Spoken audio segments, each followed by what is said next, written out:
أشرقت نفسي بنور من فؤادي حينما رددت يا رب العباد، وانتشت روحي وصار الدمع يجري.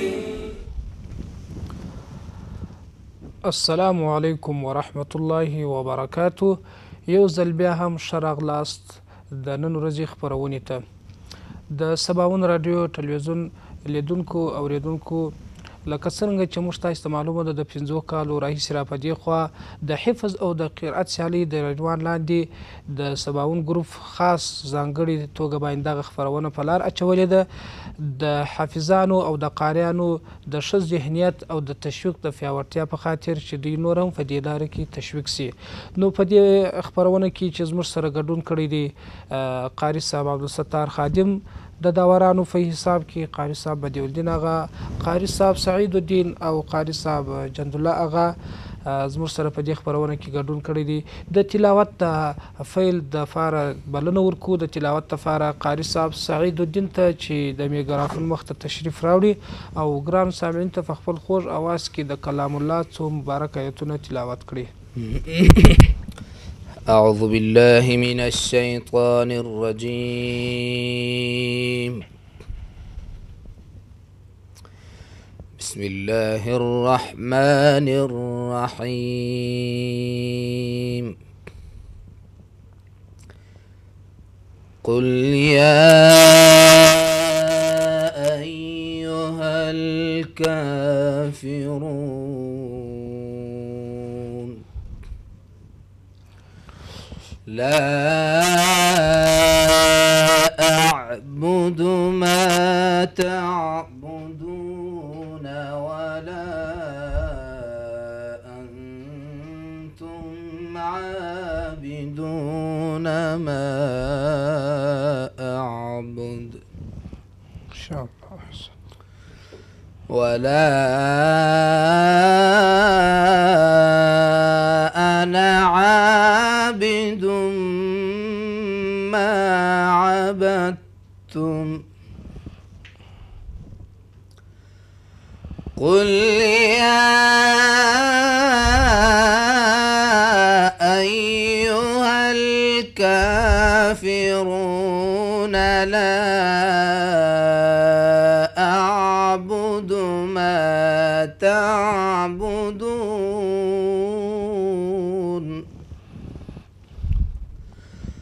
ولا أنتم عابدون ما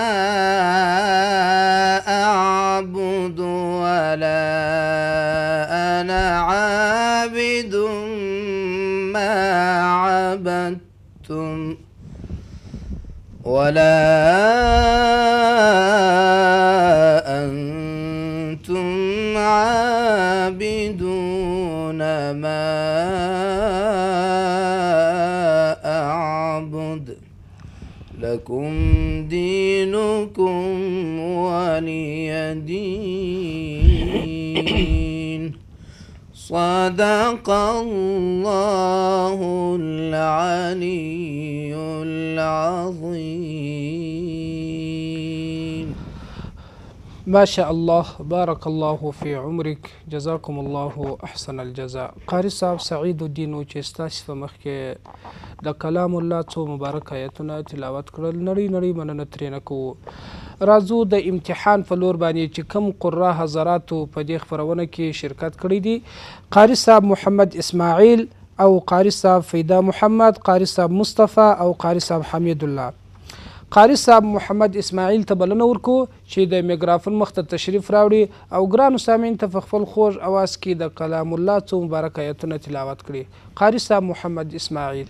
أشرقت نفسي بنور من فؤادي حينما رددت يا رب العباد، وانتشت روحي وصار الدمع يجري.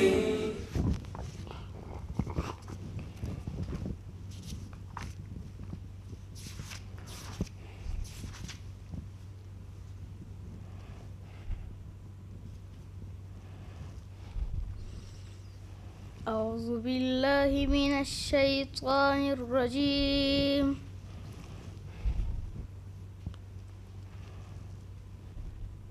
بسم الله الرحمن الرحيم.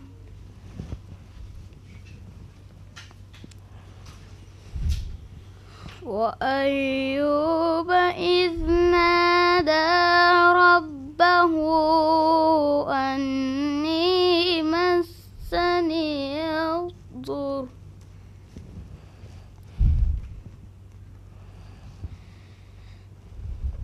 أني مسني الضر وأنت أرحم الراحمين.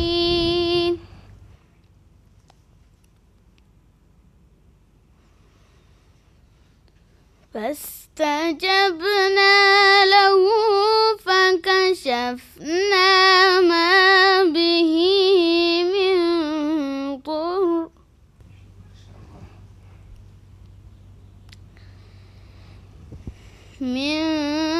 ضر وآتيناه وأهله ومثلهم معهم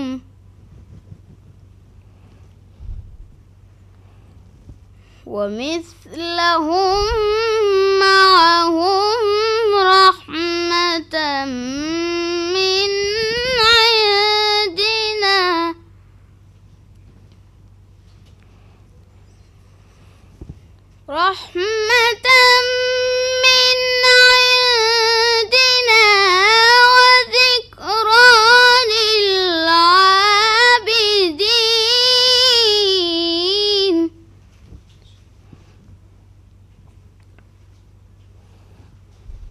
وإسماعيل وإدريس وذا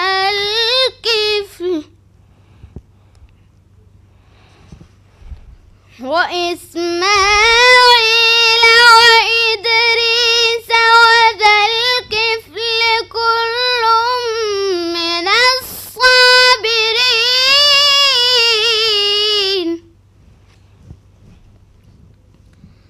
وأدخلناهم في رحمتنا. صدق الله العظيم. صدق الله العظيم. قاری صاحب محمد اسماعیل چې ستاسو په مخ کې د کلام الله څو مبارک آیاتونه تلاوت کړل، را بسو د دوران ولور ته حافظ صاحب بدیع الدین هغه به د قاری صاحب محمد اسماعیل پر تلاوت باندې لن مختصر نظر ورکړي. ماشاءالله قاری اسماعیل صاحب ډېر په زړه پورې تلاوت وکړي، خو صرف د ساه د کمرشه درلوده چې ساه ډېره کمه وه، باید مشق نور وکړي چې ساه ډېره کړي سوکه پوره نسو رسولی. جزاکم الله. قاری صاحب کومه ستونزه چې په تلاوت کې وه هغه دا وه چې قاری صاحب په تلاوت کې ساه کمه ده، باید کم ځای ساه کمول هم چې وقف ته برابره وي. د تلاوت قاعده او کلیه دا ده خدا دې وکړي چې یو کلمه وایه خو باید توقف ته ساه ولري، چې ساه دې ودرلودل انشاءالله خود په خود تلاوت ښایسته راځي. قاری صاحب محمد اسماعیل تا ته پر دغه ځای باندې اجازه درکړو، الله دې مل شه. د خپرونې دوهم قاری صاحب چې په دې خپرونه کې شرکت کړی دی، قاری صاحب فیدا محمد ته بلنه ورکوو چې د میکرافون مخ ته تشریف راوړي او ګرانو سامعین ته په خپل خوږ اواز کې د کلام الله څو مبارک آیتونه تلاوت کړي. تشریف راوړي ستاسې حضور ته قاری صاحب فیدا محمد. أشرقت نفسي بنور من فؤادي حينما رددت يا رب العباد وانتشت روحي وصار الدمع يجري. قاری صاحب فیدا محمد اجازه د تلاوت شروع کړه. أعوذ بالله من الشيطان الرجيم. بسم الله الرحمن الرحيم.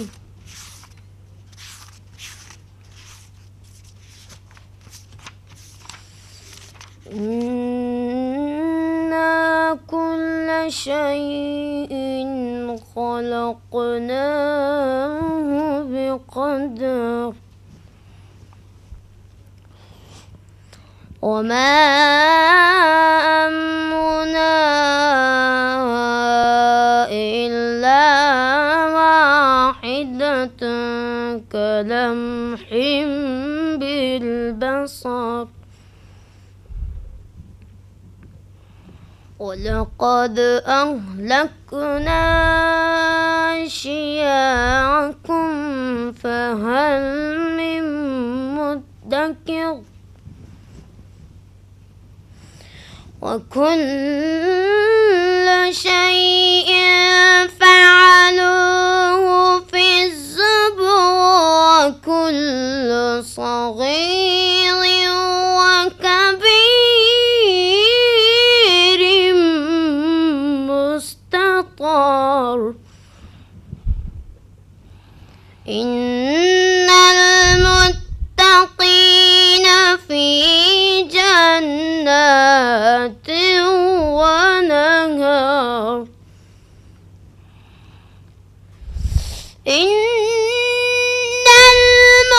المتقين في جنات ونهر في مقعد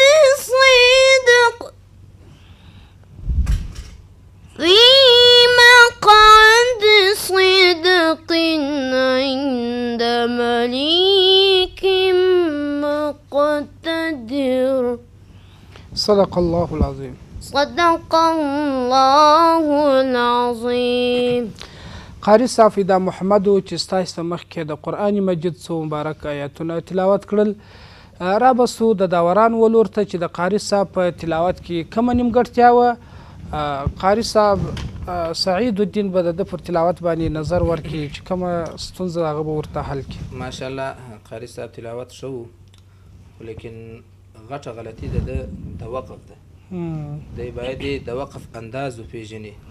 بالکل د وقف دومره غټه غلطي ده په تلاوت کې، دا د یو غټه برخه ده د تلاوت. بالکل د تلاوت په جریان کې بیخي وقف پېژندی نه چې دا وقف څنګه کېږي، زه وصل څنګه کوم دا بلایت سره. نو قاری صاحب ماشوم قاری صاحب دغه ته ډېره پاملرنه وکړي. د تلاوت په درمیان کې دی د خپل چې د بل آیات سره وصل کوي دا طریقه د خامخا زده کړي او نور پر تلاوت باندې هر اړخیز فکر دی باید ولري. بالکل قاری صاحب محترم، په مجموع کې که وایو یقینا د الله کلام ودې ټول شان ته ضرورت لري. که یو څوک وایي زما ښه اواز دی، خو لیکن که توري غلط وایي هم د قاری صاحب ماشاءالله ښایسته اواز دی، ښه مقاماتو باندې مقام نهاوندي هم ورسره ووایه، خو ستونزه په تجوید کې وه، باید دی په تجوید کې نور هم کوشش وکړي. ماشاءالله قاری صاحب فدا محمد و چې زموږ ستاسې په مخ کې داوران صاحبان ته خپل تلاوت واوروئ. قاری صاحب فدا محمد ته خدای پاماني ورکړو، الله دې مل شه. د خپرونې دریم قاری صاحب راغواړو چې زموږ سره یې په دې خپرونه کې برخه اخیستې ده د امتحان دپاره. قاری صاحب مصطفی ته بلنه ورکوو چې د میکرافون مخ ته تشریف راوړي او ګرانو سامعین ته په خپل خوږ اواز کې د قرآن مجید څو مبارک آیاتونه تلاوت کړي. معشوم قاری محمد مصطفى. اشرقت نفسي بنور من فؤادي حينما رددت يا رب العباد وانتشت روحي وصار الدمع يجري. قاری صاحب مصطفى تلاوت شروع کړه. أعوذ بالله من الشيطان الرجيم. بسم الله الرحمن الرحيم. ما شاء الله أحسنت. ما كان على النبي من حرج فيما فرض الله له سنة الله في الذين خلوا من قبل وكان أمر الله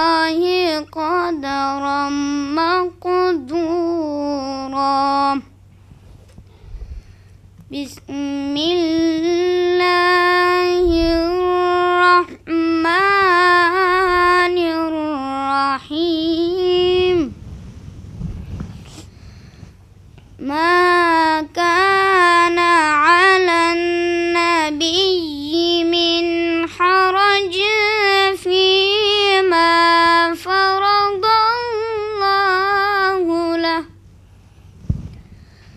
سنة الله في الذين خلوا من قبل وكان أمر الله قدرا مقدورا الذين يبلغون رسالات الله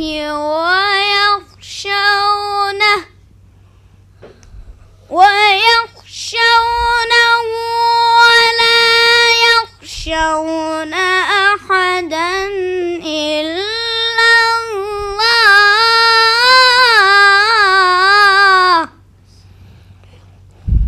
وكفى بالله حسيبا وكفى بالله حسيبا ما كان محمد أبا أحد من رجالكم ولكن رسول الله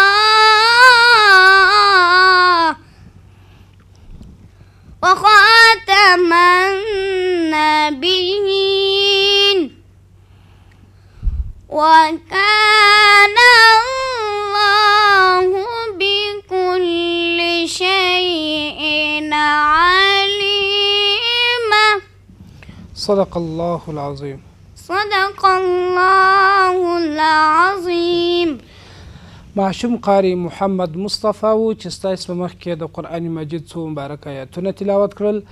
را بسو د دوران ولورته چې د قاری صاحب پر تلاوت باندې نظر ورکړي. قاری صاحب جند الله هغه چې د قاری صاحب مصطفی تلاوت کومې نیمګړتیاوې درلودې هغه ورته په ګوته کې. ماشاءالله قاری صاحب مصطفی په زړه پورې تلاوت وکړي، خو باید دومره وایو چې قاری صاحب تلاوت شروع کړي نو آیات پوره کړی نه وي، خو لیکن دغه مخکې د یو وقف وکړي.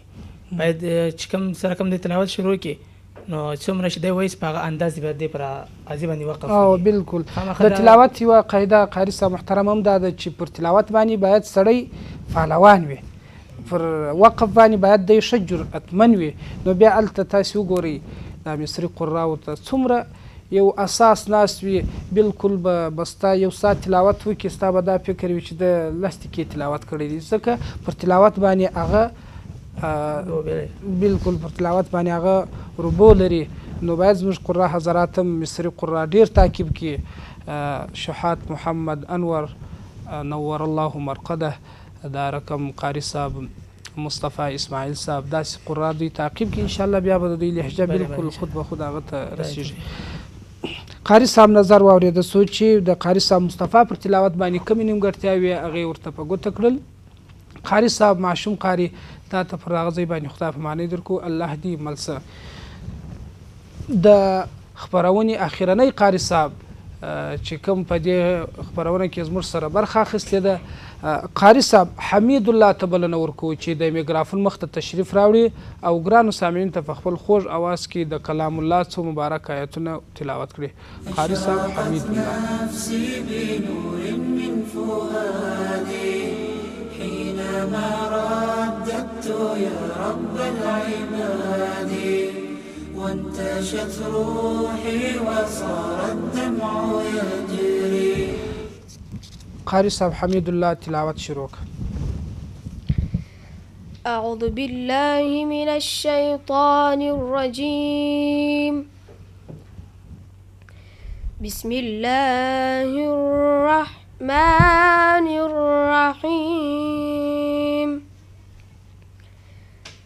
وكذلك أوحينا إليك روحا من أمرنا إن شاء الله أحسن.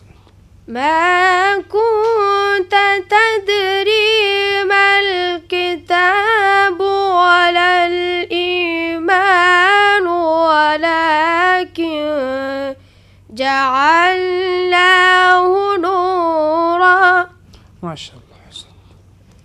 نورا نهدي به من نشاء من عبادنا وإنك لتهدي إلى صراط مستقيم صراط الله الذي له ما في السماوات وما في الأرض ألا إلى الله تصير الأمور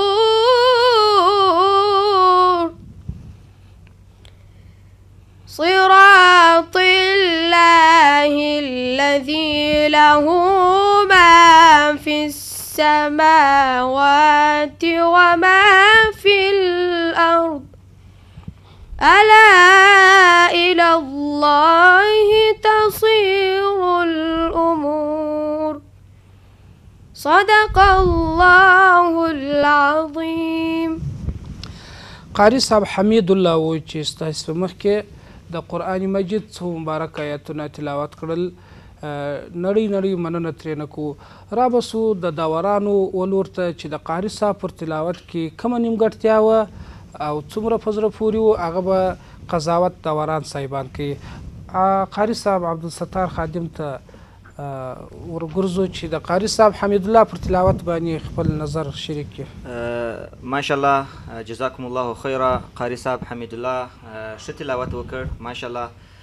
نور هم ورته د ښه تلاوت تمه لرو خو قاری صاحب دې دغه څو ویناوې واوري دغه څو توصیې دې واوري. یو دا چې د وقف په منځ کې دې سا نه اخلي ځکه دغه یو غټه نیمګړتیا بلل کېږي په تلاوت کې.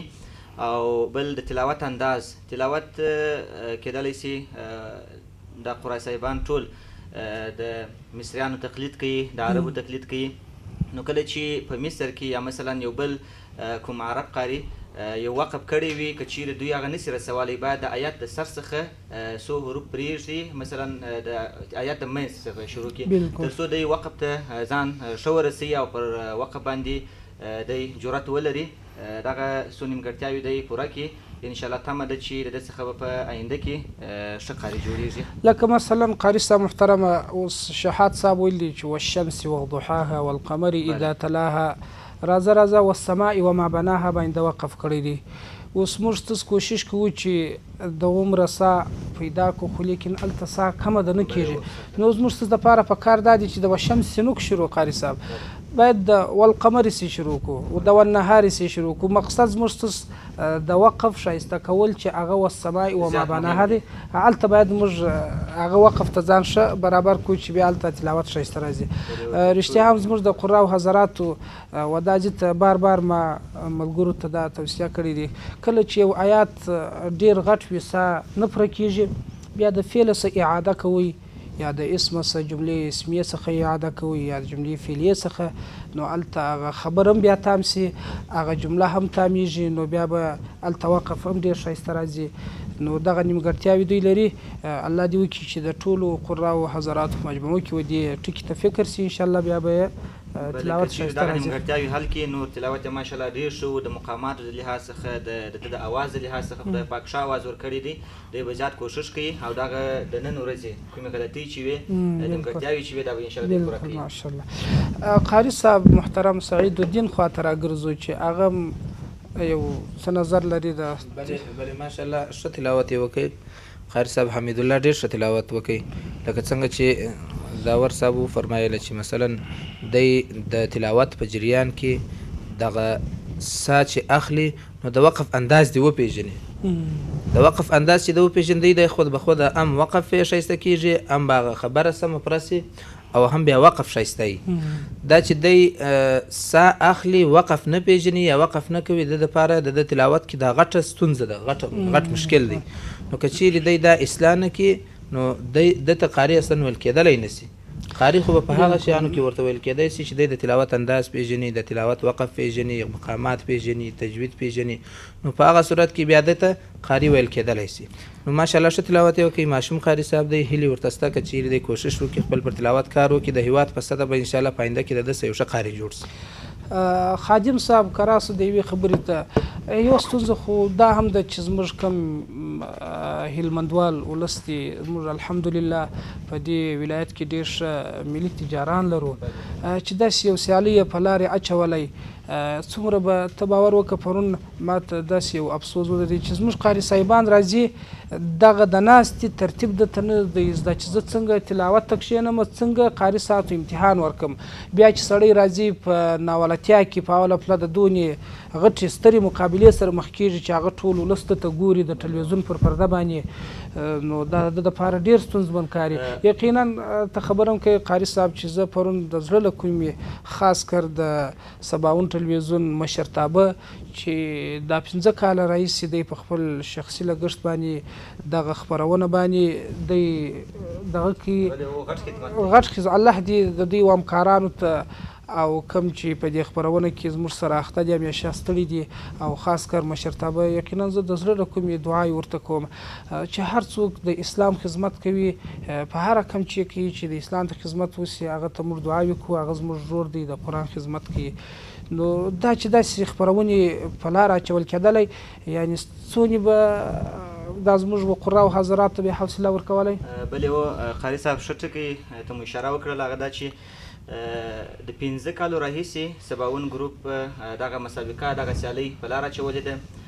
واقعیت قاري صاحب چې زه دلته نن ناست یم دا زما د استادانو برکت دی، دا د هغه سباون ګروپ برکت دی. په تېرو سیالیو کې داسې وخت هم راغلی دی چې ما خپله ګډون پکښې کوو، دا د هغه برکت دی قاري صاحب. او بله خبره دا چې افغانستان دا چې یو غمځپلی هېواد دی، د قاري صاحبان پکښې دي ښه استعدادونه لري، د هغه څخه استفاده نه کېږي. مثلا که چیرې زمینه نه ده ورته برابره، بلې اوس زمینه نه ده برابره. که چیرې دغه سیالۍ جوړېږي دا به د قره صاحبانو دا به د ماشومانو پر ذهن باندې خورا مفید اغېزې ولري. که تاسو فکر وکړئ دلته یو قاري صاحب راځي یو ساعت مثلا قرات ته وخت ورکړی دی، 2-3 ساعته په بازار کې مثلا د کورنۍ دپاره څه ګټي هغه وظیفه هم ورته ترغاړي او داسې نور. که چیرې ملي تجاران دغه رقم لکه سباون ګروپ چې دا خدمت کړی دی دغسې نورې سیالۍ دغسې نورې مسابقې په دغه برخه کې ترسره سي انشاءالله. امید دی تمه لرمه چې په هلمند کې به په افغانستان کې به دا رقم قرا پیدا کېږي لکه عرب قاریان مثلا لکه په مصر کې. الحمدلله اوس موږ په هلمند کې ډېر داسې قرا لرو. یو ډېر د سپیرې ولسوالۍ څخه به راغلی هغه به داسې د شهاد صاحب لهجه وایي چې سړی به فکر واخلي چې دا څنګه زده کړه. خو دا هم د دغه خپرونو او د دغه سیالۍ برکت دی. الله دې نور هم ودې ټولو هلمندوال ته قرآن د ټولو دی، د هېڅ چا نه دی چې په یو سړي پورې خاص دی. هر چا چې خدمت وکړي بس د هغه ملګری دی. بلې بس دعایو به کوو دغه ګروپ ته به دعایو کوو چې نور هم استقامت ولري، دغه لار ته خدمت وکړي او دغه قرآن کریم خپله د روژې یعنې روژه د قرآن کریم میاشت ده دا چې دوی داسې خدمت د روژې په مبارکه میاشت کې کوي. انشاءالله امید لرم تمه لرم چې په کور کې هغه ټول اشخاص چې دي دغه سیالۍ تعقیبوي، دغه سیالۍ اوري، قره صاحبان موږ او تاسو ټول مسلمانان انشاءالله دعایو به کوي دوی ته به انشاءالله خیر. قاري صاحب ستاسې نظر واورېده سو، جزاکم الله خیره. اخرنی قاري صاحب چې موږ سره برخه اخیستې او قاري صاحب حمید الله ته پر دغه ځای اجازه ورکو. الله دې ملسه زموږ خپرونه هم پر دې ځای پای ته رسیږي. د بیا دپاره چې موږ ستاسې په چوپان کې حاضرېږو پر لوی او بخښونکي خدای تعالی مو سپارو. الله مو ملسه. أشرقت نفسي بنور من فؤادي حينما رددت يا رب العباد وانتشت روحي وصار الدمع يجري